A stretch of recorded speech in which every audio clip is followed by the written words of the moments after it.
United have now spent the best part of a month chasing Bryan Mbeumo, with 2 bids having gone in, both being knocked back for a variety of reasons. Essentially, we're not offering them enough money, despite offering them what they've been asking for up until this point. After a month of the rumour, the constant concern about are we buying in today, what's going on, what's happening, it's getting close to the point where you start to think, is this actually worth bothering with? And should we just call it a day, knock it on the head and move on? There are a couple of factors. There's probably one main factor in this that's probably stopping us from doing that at the moment, and that is the complete lack of other options of number 10s that we could possibly afford. The name being bandied around most commonly is Tyler Diblin, but if we can't afford Mbeumo, we're not going to be able to afford Tyler Diblin, because Southampton are going to ask stupid money.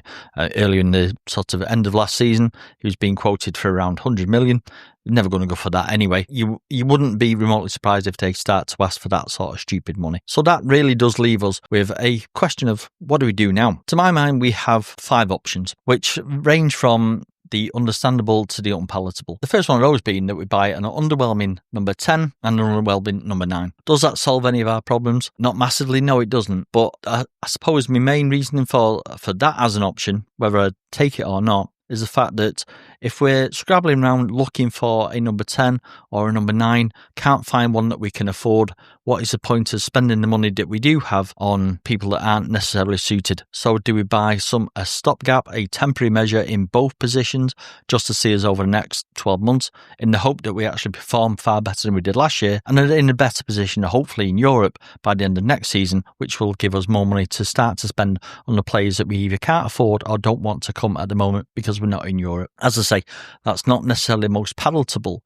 option in the world, but it is an option that may well be being considered at the time, with money being a premium as it is. The options that we've got, this option mainly came about because of the completely underwhelming names that are being linked with us in the striking position at the moment. The fact that Calvert-Lewin, Jamie Vardy, Callum Wilson are being bandied around as a possible option for United does make you think, I'd rather just keep the money. I'd rather play Højlund and Xerxes and Obi if needs be next season, and in the hope that sort of we perform better. If that's the options, I'd definitely be tempted to keep the money, if I'm being perfectly honest. The number 10 position, do we buy somebody just to fill that for now and then deal with this problem 12 months down the line?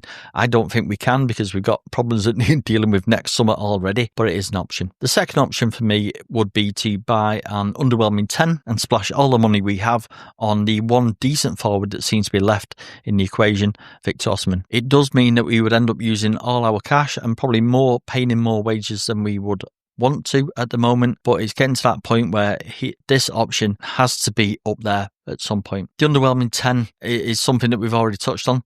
There aren't many out there that we can afford that would actually help us take a step forward. I'm not on about a leap forward. A step forward would be nice at the moment. So essentially you'll be buying an underwhelming 10 and splashing all your money on a striker in the hope that that underwhelming 10 will get the ball to the striker with more regularity than we can possibly expect in the moment. Is that a better option than the first one of buying 2 underwhelming players, buying 1 underwhelming player and 1 decent one? Marginally. What you gain from it, you would lose in the fee we'd end up paying, the wages that we would end up paying, and we'd still then be stuck with a player that's only there for the money and one that's not good enough to be there. Option number 3 would be to play Bruno at number 10 and splash the cash on Osimhen. That sounds really attractive, because you would have Bruno and Cunha as our 10s with Osimhen as our number 9. It would be an in-house solution at the 10, and it would mean that we're spending a lot of money on the striker, but we will be getting somebody that does know where the goal is. The downside of that is obviously that if we take Bruno out of the 8, which is where we seem to be heading with him at the moment, it would leave us very short and very lacking in quality in the midfield, where you were playing an aging Casemiro, Manuel Ugarte, Toby Collier, Mason Mount possibly. These aren't particularly appealing options in the midfield area, and it would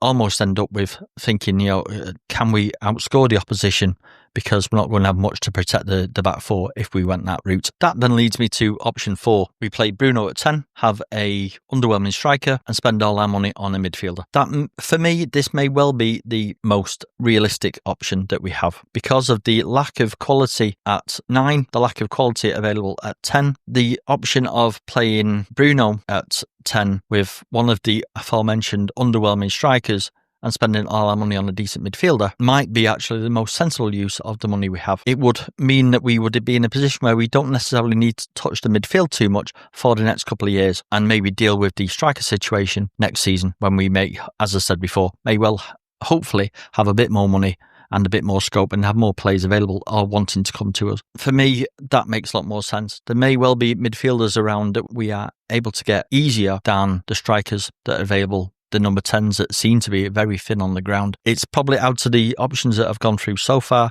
it's probably the option I would be quite tempted to go for if things carry on as they are doing. And option number 5 is stick with it, wait for Mbeumo, hope that Brentford have a wobble as the end of the transfer window gets closer, and hope that they see sense and actually let him come to us.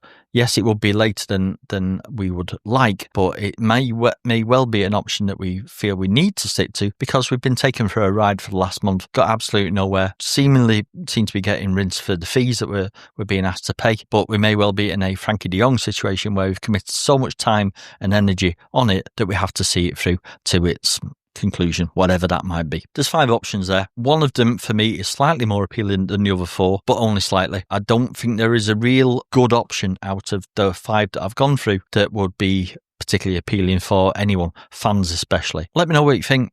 Those are just the 5 that I've come up with. You may well have your own options, your own thinking about how we deal with this situation going forward. It's important to remember it is only the beginning of July and we've got the best part of 2 months of a transfer window. It may be the case that we are still buying players when the league's kicked off, which is far from ideal. But what do you think we should do? I'm a bit short of options. The 5 I've come up with, I had to wrap my brains for. I'm not really too sure where we go from here. What do you think? Let me know. Post it in the comments.